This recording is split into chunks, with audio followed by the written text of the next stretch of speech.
agak kesulitan ya untuk cari informasi, operasi berkolaborasi. Dulu mah mahal. Benar. Sekarang kan medianya saya pikir udah sangat memudahkan kita untuk mungkin kan, berkolaborasi gitu. Makanya sayang kalau misalnya kita tidak terlibat di situ.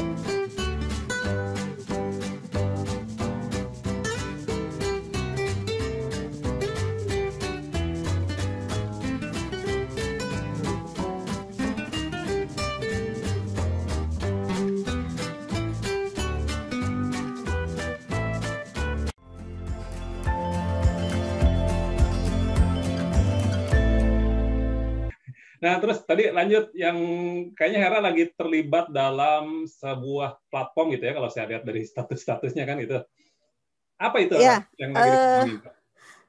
Jadi tahun 2000, makanya Hera bilang sebetulnya kalau kita ngelihat banyak bersyukur ya, tahun 2020 tuh bless banget lah buat Hera, sangat terberkati gitu ya, sangat banyak hikmahnya. Jadi tahun 2019 itu kan kayaknya udah habis deh perjalanan ke luar negeri. Jadi tahun 2019 itu Hera tuh 6 bulan loh nggak ada di rumah, Kang Ben. Hera 156 hari tepatnya nggak ada di rumah. Wah, mantap kan. Tapi kan nggak masalah kan, ada izin suami kan? Ada lah, iyalah nggak mungkin. Jadi 2019 itu kayaknya the best year ya buat Hera. Karena itu Hera bisa pergi ke Manchester, Inggris untuk pelatihan mentor tadi yang Global Cooperative Entrepreneurship itu. Ya. Kemudian ke India, kemudian kalau ke Malaysia kan sudah biasa lah ya, kadang setiap tahun itu pergi ke sana. Kemudian ke Australia. Jadi setahun itu Hera berangkat ke Eropa, Asia, Australia gitu ya, 3 benua lah. Dari 2019 itu, setelah itu kan terakhir Hera perjalanan ke luar negeri itu, berarti Desember lah ke Australia itu. Nah, di Australia Hera ketemu banyak orang, termasuk ketemu yang tadi yang Amy Do itu, yang researcher itu. Yang dari Jepang itu. Dari Jepang itu. Kemudian Hera masuk ke satu komunitas para periset koperasi. Para periset sebetulnya yang scientist, new economic thinking. Nah, Hera juga belajar banyak di situ. Ketemu sama dia di Australia. Jadi makin setiap kali pertemuan itu makin banyak jaringan kita gitu ya. Iya. Cuma yang menarik 2020 itu kan mulai sebetulnya sih tertarik tentang platform co-op itu dari 2016. Di 2016 itu termotivasi atau dengan tweetnya Nathan Schneider. Jadi dia tuh nge-tweet gimana kalau Twitter itu dimiliki oleh usernya gitu. Terus berdatangan dengan itu ada ini Kang. Kan mulai online ojol-ojol udah masuk tuh ya ke Indonesia kan. Mulai Uber masuk, terus kita punya Gojek, punya Grab.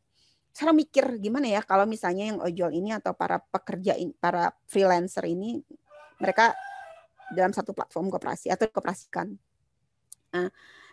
Terus ngikutin terus perjalanan platform co-op ini sampai akhirnya 2020 qadarullah Hera dipertemukan sama Profesor Trebor. Jadi Trebor yang kontak Hera waktu itu. Mereka mau mengadakan kursus platform co-op gitu. Terus nggak tahu lah, mungkin modelnya scouting gitulah ya. Tapi yang jelas Trebor kontak Hera, Profesor Trebor, terus dia minta Hera bagian dari ikut kerja dengan mereka ya, ikut kerja dari platform co-op ini. Iya. Namanya platform co-op course itu, kursus platform co-op.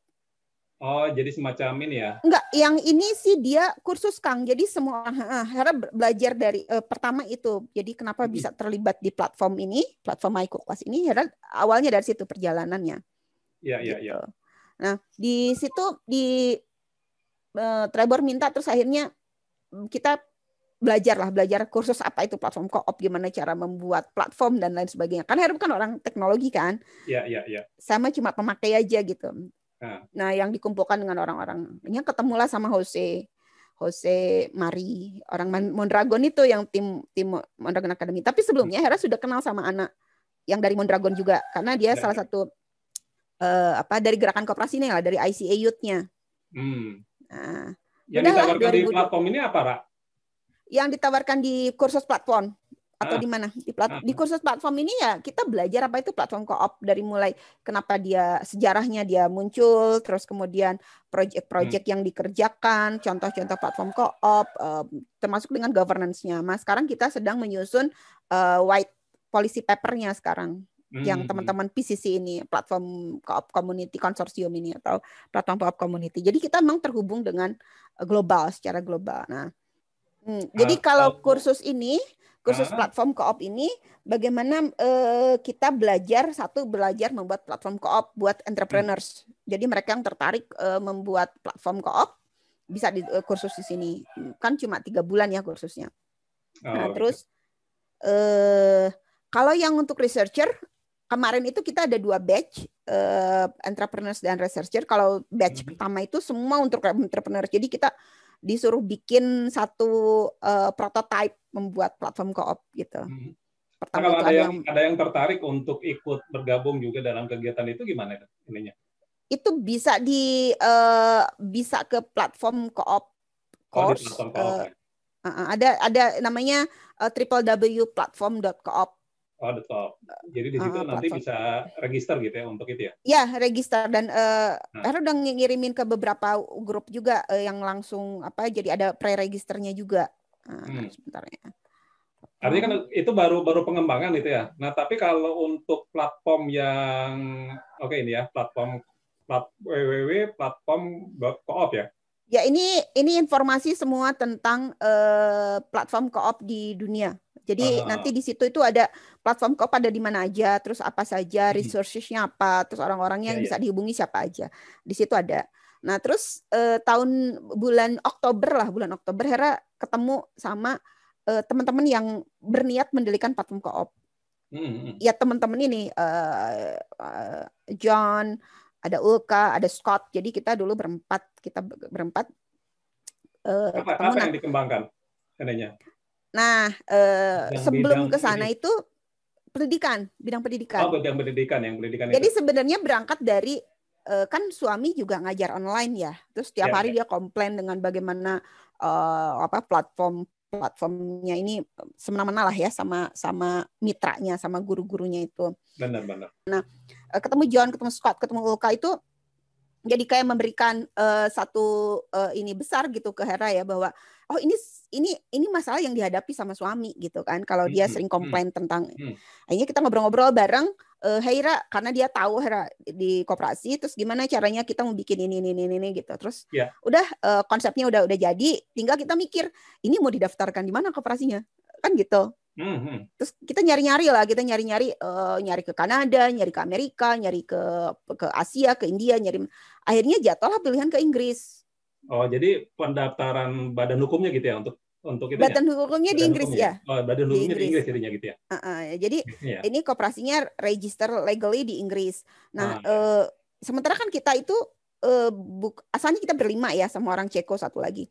Nah, sementara kan kita itu dari 4 orang ini kan nggak ada orang Inggris nih. Ya. Nggak ada orang Inggris, nggak ada yang tinggal di Inggris malahan ya. Yang lebih parahnya lagi ya nggak ada orang tinggal di Inggris juga. Jadi kita nggak punya ID card Inggris dan lain sebagainya. Kebetulan Hera punya bukan teman sih, ya kenalan lah sama orang koperasi, namanya Saint Wellens. Hera kontak dia kan. Nah, ini bisa nggak bantuin? Nah, sama dia dibantuin karena itu bentuknya worker co-op. Si Michael Class ini dibantuin sama dia.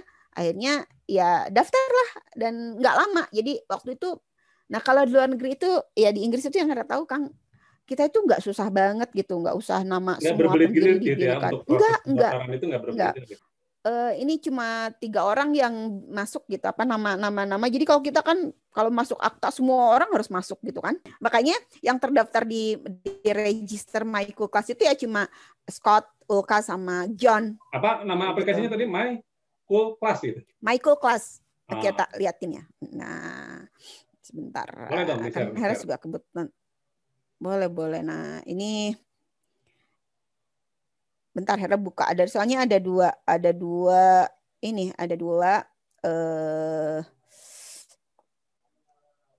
dua website. Jadi satu website untuk marketing buat register yang mau ikut gitu ya. Ada yang untuk members gitu. Oh, jadi ada yang khusus untuk member, ada yang khusus untuk partisipan gitu ya? Ya. Ini adalah websitenya Michael Class. Jadi kalau misalnya mau ya ke sini gitu. Kalau mau belajar atau mau nyari guru gitu ya di sini gitu. Topiknya tentang apa? Ini tentang pelajaran umum juga atau untuk memang sasarannya untuk anak-anak sekolah atau untuk apa? Dari mulai bahasanya ada Inggris, Spanish, Italian, Jerman, Yunani, jadi kalau Kroasia. mau belajar bahasa juga bisa di sini dong ya? Bisa. Terus kemudian ada juga bisnis, matematika, sains, history, geografi, ekonomi gitu ya. Terus ada yang bentuknya skill, ada travel, culture, cooking, yoga. Kita punya guru yoga, ada teknologi ya, ada itu seni, nanti gitu. Bentuk materi ininya kan dalam bentuk digital video panduan pelatihan kayak gitu berarti ya? Enggak, dia online kayak dia gini. Langsung bisa komunikasi dengan teachernya gitu, dengan gurunya? Dia online kayak begini, kayak begini. Online dengan ininya gitu ya? Ya, dan boleh kita pakai tiga platform, bisa pakai Blue Button, bisa pakai Zoom, bisa pakai satu lagi lupa era. Pokoknya bisa 3. Jadi si teacher ini untuk ikut kelasnya ada jadwal-jadwal yang khusus yang sudah ditetapkan gitu ya? Iya, jadi mereka ngajuin ini saya kosong di sini. Nah, kita nanti yang nih gurunya ininya banyak. Ini kayak misalnya dia ngajar English juga ngajar political science gitu. Kalau Hera kan memang jadi tidak ngajar di sini. Dia misalkan saya mau ikut pelatihan di sini gitu ya, ikut belajar di sini. Berarti kan saya tinggal susun jadwal, mana jadwal yang matchingnya kan itu. Nanti langsung ikut online kelas gitu ya? Iya. Bukan dalam bentuk pelatihan video recording yang sudah jadi lalu kita ini ya, tapi ini langsung interaktif dengan gurunya. Dengan gurunya. Ya. Kita mau worker co-op dulu. Jadi kalau misalnya nanti sudah worker co-opnya jalan, baru kita mikir ke usernya. Usernya itu ya studentnya, orang tuanya gitu kan, studentnya lah. Nah, tapi untuk ke arah itu kita kayaknya di masa depan deh, nggak tahu berapa. Tapi roadmap kesananya ada, jadi multi stakeholder atau jadi community co-op, karena di sana di badan hukumnya itu memang society gitu. Ya, artinya berarti sekarang ini sampai tahap sekarang ini yang ditawarkan oleh Michael Class ini adalah sebagai co-worker gitu ya, yang mereka mempunyai keahlian untuk mengajar, punya waktu untuk bisa ngajar secara online kan itu. Dan Michael Class-nya ini adalah memfasilitasi untuk mencarikan siswa kan itu ya. Nah, ini salah satu. Ya. Tapi nanti ini kelihatan nggak sih? Ke depan mungkin bukan hanya itu gitu ya, termasuk mungkin bukan hanya gurunya. Bukan hanya gurunya, termasuk siswa yang ingin belajar juga siswanya. bisa jadi anggota kan gitu ya. Jadi tapi kan kita mau settle dulu yang ini. Operasi gitu ya. Ini kelihatan nggak yang barunya nih? Iya. Nah, ini member zone, ini kayak Facebook kan ininya tampilannya. Nah, ini khusus untuk member zone-nya gitu. Ya, gitulah. Oke, untuk ikut kelas ini sementara gimana? Ada pembayaran bulanan atau per kelas atau gimana? Per kelas, per lesson. Ya? Ada berarti cas pembelajaran lah gitu kan? Iya, ada yang bayarnya tergantung gurunya sih, mereka mau dibayar berapa. Ada yang misalnya sejam itu ada yang kelas 25 menit, ada yang kelas 45 menit, ada misalnya 25 menit bayar $10 gitu, ada yang pakai pounds ya sebetulnya. Per siswa ya? Iya, per siswa. Kan kita one on one begini. Oh, one on one. Jadi langsung kayak semacam apa namanya? Kalau yang one on one privat gitu ya? Ya, tapi nanti misalnya kalaupun misalnya nanti satu kelas bareng gitu ya, tetap aja bayarnya segitu gitu. Iya. Tapi sementara ini adalah one on one gitu ya, jadi semacam privat kayak gitu ya? Banyak kan sih sekarang one on one lesson. Oh, one on one les ya.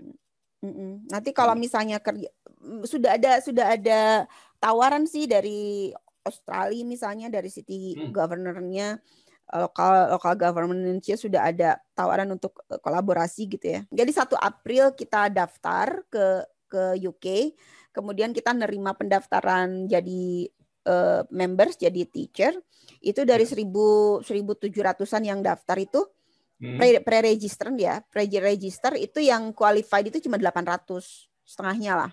800 orang yang itu yang untuk pengajarnya. Enggak, yang 1.200 yang qualified. Tapi yang verified teacher, yang verified itu artinya dia udah ininya benar gitu ya. Karena kita juga pakai checking background. Ya iyalah, artinya kan kita menawarkan jasa ya. Artinya harus sebagai penyelenggara ya harus diuji dulu kan kualifikasinya, kualifikasi yang diharapkan kan. Iya. Kayak misalnya apalagi di luar sana kan peraturannya lebih ketat kan. Misalnya kalau dia pernah ada cerita, nah kebetulan salah satu dari kami berempat itu ada yang dia dulu investigator kerjanya. Jadi dia pernah kerja untuk CIA. Jadi dia tahu bagaimana cara apa investigasi orang. Investigasi gitu. Background seseorangnya gitu ya untuk bisa dipercaya menangani kelas yang ditawarkan di MyCoolClass gitu ya. Kayak misalnya dia nggak pernah terlibat sama abusive behavior, nggak pernah ada KDRT lah kayak di kita ya. Terus nggak pernah ada cerita misalnya pelecehan kayak gitu-gitulah, moralitas secara moral gitu. Tapi sekarang udah mulai berjalan kan, ada artinya pasarnya sudah mulai ada kan gitu ya. Cuman mungkin belum ini karena masih proses pengenalan ya. Nah, sebenarnya sih Hera pengennya berharap si platform ini banyak orang Indonesia juga yang daftar gitu ya. Karena kan ini orang Indonesia juga banyak yang bisa bahasa Inggris kan. Iya. Harusnya guru-guru bahasa Inggris karena kalau misalnya kita ngajar di katakanlah di kursus-kursus bahasa Inggris, ini kan bisa dilakukan di rumah gitu. Terus dia bisa sambil untuk daftar jadi teacher di sana, pengajar di sana, pertama dia harus daftar jadi anggota gitu ya? Iya, harus anggota memang. Kita udah anggota. Ada register misalkan untuk ada simpanan, ada apa kan itu? Atau ada. Jadi kita bayar, kita nyebutnya onboarding fees. Onboarding itu 25 pound sterling, sekitar 600 ribuan lah. Oh, 600 sekian gitu ya? Enggak 600 ribu, udah 25 pound sterling, ya 500 ribuan lah, paling mahal. Itu pendaftaran pertama kan itu ya? Itu pendaftaran pertama. Ya. Nah, nanti dari kegiatan kalau ada yang ikut ada profit sharing-nya gitu ya berarti antara.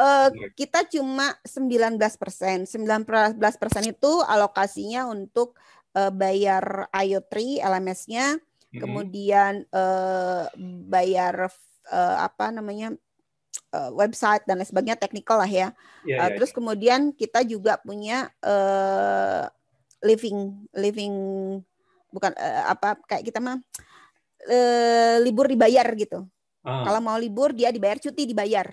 Jadi kalau mau cuti, ngambil cuti dia dibayar. Artinya ini bisa menjadi peluang untuk orang ikut bekerja kan itu ya? Iya. Ya bagus banget dong ininya. Ya, insya Allah lah. Ya. Kan berusaha ini, makanya blessing. Jadi Hera sebagai salah satu. Kalau ngelihat dari animo gitu ya, kita ngelihat karena sekarang kan kemana-mana juga orang sudah ngelihat Hera dari itu ya MyCoolClass ya, gimana kabar MyCoolClass kayak gitu lah, orang udah mulai nanya sih kalau orang luar. Kan ya sebagai mentor kan justru lebih malu kan kalau kita nggak punya karya gitu. Jadi ya ini karyanya udah karya internasional nih, karena kan ini kolaborasinya berarti kan siswa itu bisa memilih dari manapun kan gitu gurunya kan itu ya. Iya. Sekarang sih buat sekarang gini ya, tinggal ada orang mau nggak sih orang manfaatin Hera gitu loh untuk jadi bridging ke teman-teman gitu kan. Jadi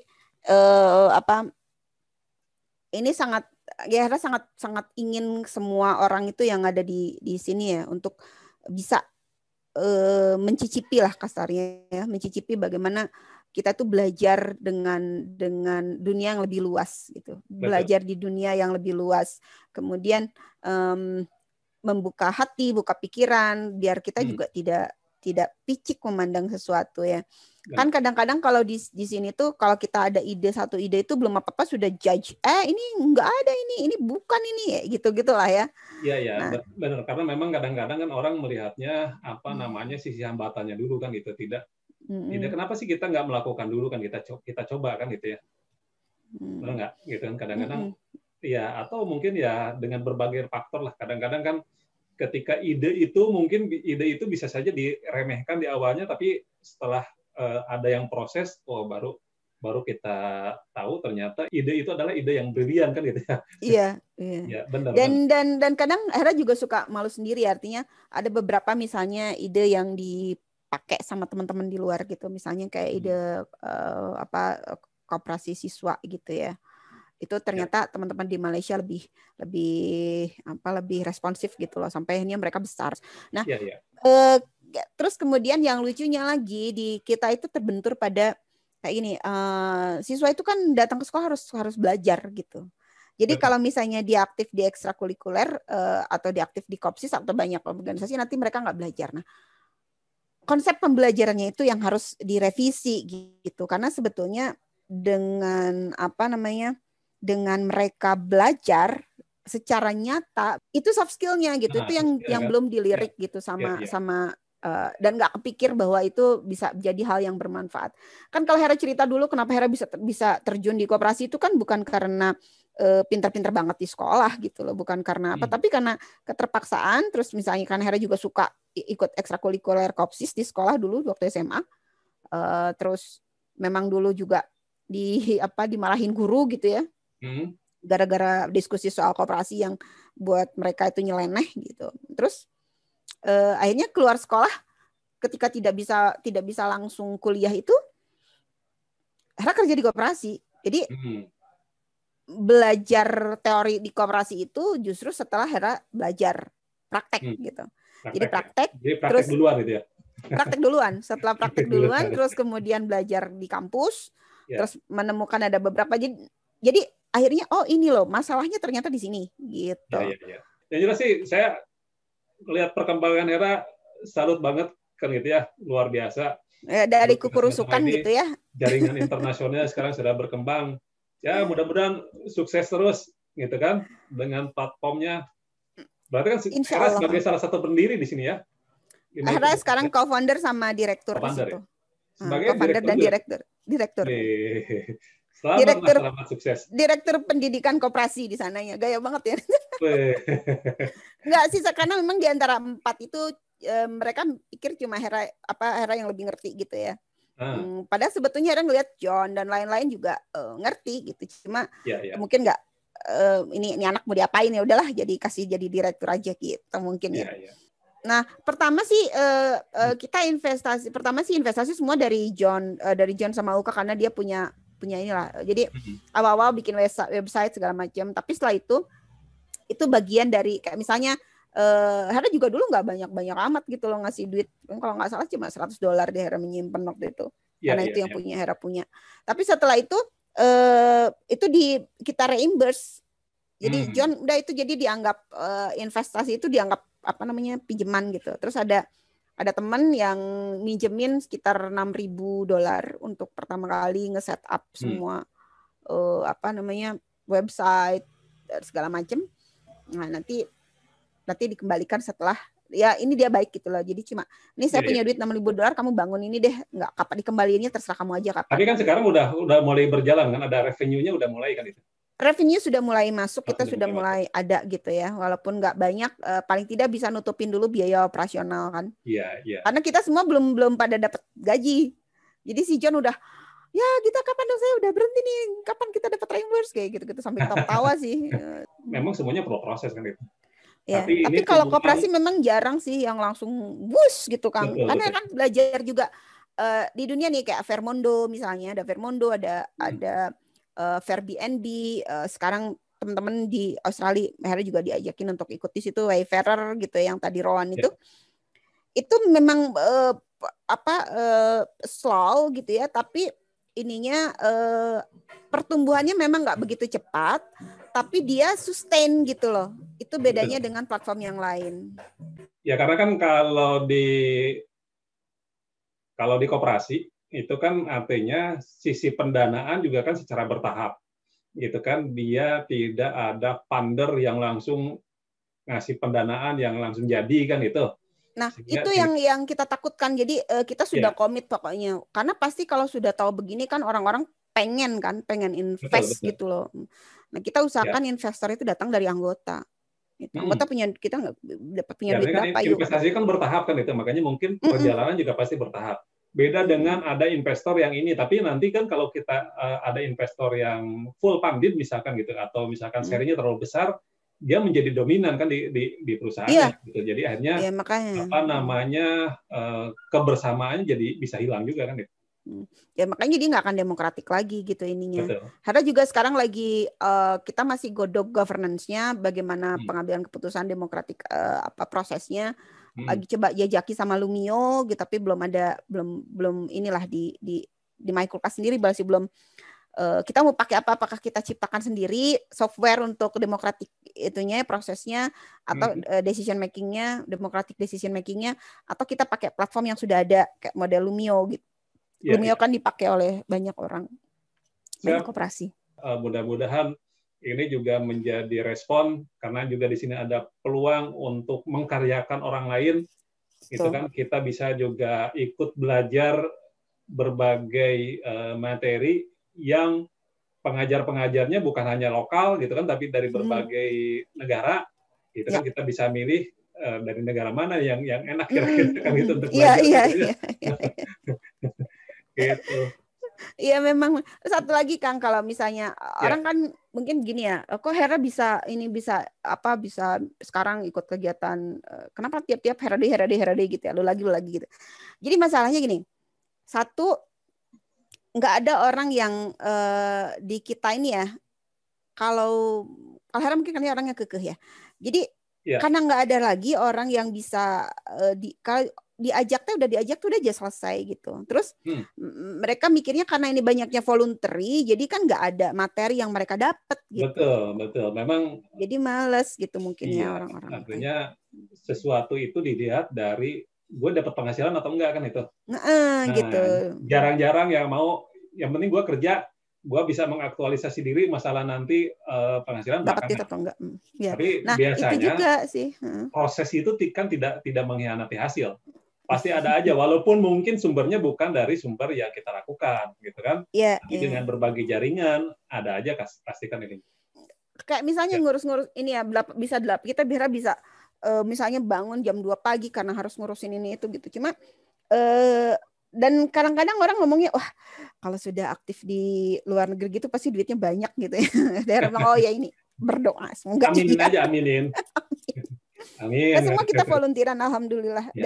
Dan Hera pikir segala sesuatu kalau kita beranjak dari volunteeran, justru jadi volunteer ya, kita suka rela melakukan itu karena kita suka, itu rezekinya nggak akan habis-habis gitu.